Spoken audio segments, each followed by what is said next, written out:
voici maintenant Dominique Arnaud qui passe avec 1 minute et 30 secondes de retard. Et juste derrière Dominique Arnaud, voici qu'arrive merveilleux, magnifique et très léger Corridor qui va passer ici avec 1 minute et 45 secondes de retard. Corridor, le numéro 124, qui a relevé complètement son maillot pour un peu mieux respirer. On retrouve Bernaudot, Daniel, et vous continuez votre pointage, à savoir toujours dans la tête ces 4 minutes 40 secondes qui séparent Bernaudot de Fignon et qui pourraient permettre à Jean-René Bernaudot, alors que l'on retrouve Arnaud ici et qui a été lâché, mais il a fait un effort terrible dans la vallée et Arnaud ne pourra pas revenir vers l'avant, oui. Oui, alors avec 2 minutes et 10 secondes de retard, Alban, Cabrera et Madio. 2-10. 2-10 donc pour le groupe Alban, Cabrera et Madio. Et il faut dire que Madio a 50 secondes d'avance sur Bernaudot. Et d'ailleurs, Daniel, je dois vous dire que Raymond Poulidor, qui regarde ces images avec nous, est aussi surpris par l'aisance relative avec laquelle Bernaudot et Winen franchissent ces difficultés par rapport au calvaire que nous avons vu à l'arrière de tous les hommes lâchés. Eux, ils ont l'air frais, j'allais dire, encore plein de réserves, plein d'énergie et vraisemblablement en train de creuser un écart très très important d'après le style qu'il nous montre ici, le visage décidé de Jean-René Bernaudot. Oui, bien sûr, et en plus, je crois ils ont le moral, car ils savent qu'ils sont les deux grands bénéficiaires de cette étape. Car si René Bernaudot peut prétendre prendre le maillot jaune ce soir, Winen fait également une très bonne opération, car il est à 58 secondes de Jean-René Bernaudot.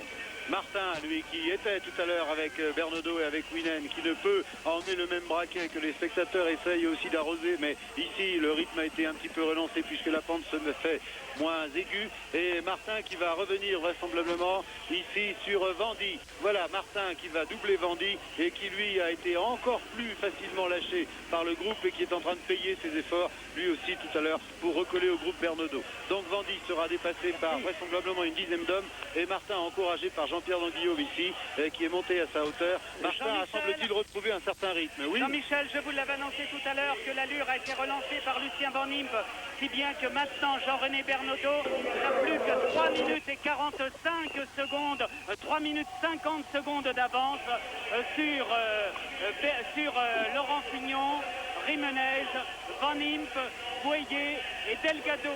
Quant à Van de Velde, il a été lâché. Joachim Agostinho et Bazo aussi, ils sont un petit peu plus loin, à 4 minutes et 10 secondes. Donc, en 2 km là, en 3 km à peu près même, le groupe Van Impe a repris 55 secondes à Jean-René Bernaudot. Et c'est à nouveau Laurent Fignon qui est maillot jaune, alors que nous sommes au virage numéro 12. Au numéro 12, c'est-à-dire qu'il en reste encore 12 à franchir exactement. Il y en a 22 et je dois vous préciser, Daniel, que nous avons maintenant pour les derniers kilomètres mis en place un dispositif un petit peu particulier. Nous connaissons les hommes lâchés, nous connaissons les positions et nous allons suivre la progression du groupe Van Impe avec la caméra 2 et du groupe Bernaudot-Winen avec la caméra 1, ce qui nous permettra de faire des petits pointages en cours d'ascension. Winen qui assure le train, mais les deux hommes partagent les responsabilités, Raymond. Oui, chacun fait sa part de travail et nous voyons que les deux hommes sont assez faciles. C'est peut-être qu'une apparence, mais Bernaudot n'a pas l'air d'être marqué par ses efforts qu'il a fournis tout au long de la journée. Vous voyez, il prend le temps de s'arroser, il boit, c'est preuve qu'il a toutes ses facultés et qu'il est encore frais. C'est pas un petit peu dangereux comme ça de prendre pratiquement toutes les boissons tendues par les spectateurs? Ici, ça semble être, vous l'avez reconnu comme moi, et théoriquement, ah voilà, on s'échange.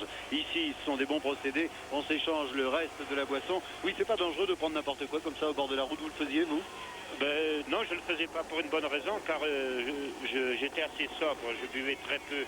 Mais je pense que Bernaudot est renseigné sur ses temps par rapport aux coureurs, aux principaux candidats à la victoire de ce Tour de France. Et je crois qu'il devrait en ce moment-là faire une course contre la montre, c'est-à-dire mener les derniers kilomètres à fond. Il monte plus petit, hein, Bernaudot? Oui, il monte plus petit.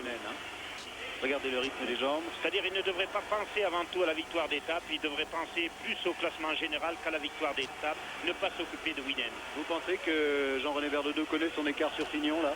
Je pense qu'il est renseigné par son directeur sportif qui a quand même qui est branché sur Radio Tour et qui le renseigne et sur les écarts et sur le classement général qu'il peut occuper en ce moment.